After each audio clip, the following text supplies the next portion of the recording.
Before students can learn how to form words and sentences, they need to have an understanding of the prosody of language. Prosody is extremely important in properly conveying the speaker's message and intention to the listener, as said by Celsey, Murcia, and Ullstein. Prosody is often described as the poetry of language. It deals with the rhythm and pattern of sounds, as defined by the Merriam-Webster Dictionary. Prosody covers a large area of suprasegmental features such as intonation contours, like pitch patterns, along with syllable stress and length and pauses. According to McNerney and Mendelssohn, as cited in Celsey, Murcia, and Ullstein, pronunciation should focus first and foremost on suprasegmentals, as they have the greatest impact on the comprehensibility of the learner's English. It not only improves the learner's comprehensibility, but is also less frustrating for students because greater change can be effected. Due to the information in this quote, we have focused our lesson on intonation and sentence types. Native English speakers can pick out different cues in intonation and rhythm to determine how to proceed in the conversation. By learning this prosodic element, we are not intending to have the students sound like native speakers. Rather, we are trying to help them to be easily understood.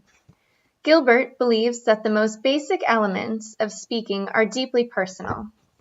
The way we speak and sound reflects our culture and environment. Without grasping the intonation of the language, the non-native speakers of English will never truly connect with the natives or feel as if they have become one with their surroundings.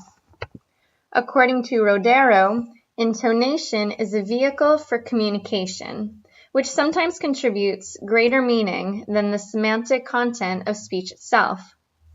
In her study, she found that the most read emotions derived from the intonation of the speaker were sadness, joy, calmness, and anxiety.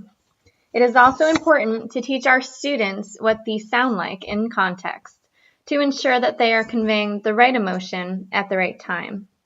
If English language learners are not taught these skills, they will be unable to properly communicate, and there will be, as Gilbert says, a resulting conversational breakdown.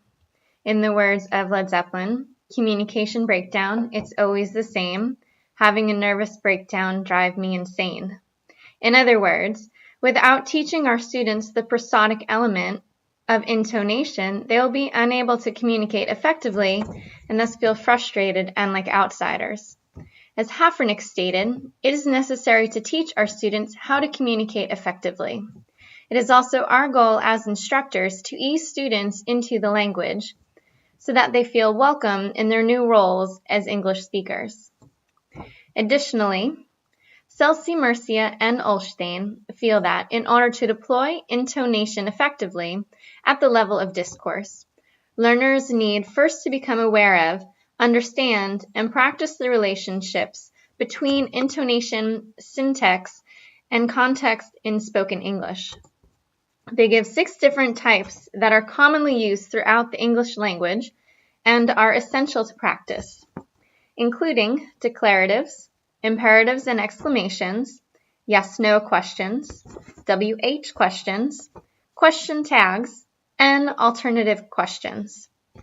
Without the basic understandings of these sentence types, it is believed by Celsey, Murcia, and Ullstein that the learner will not be able to use intonation effectively at the more global discourse level when speaking or listening. It is our job as teachers to ensure that our students understand these 6 different sentence types and the intended intonation that is associated with them. With this understanding, students will have the best opportunity for effective and meaningful communication. In our following lesson, Matthew will go into further detail about intonation and sentence types.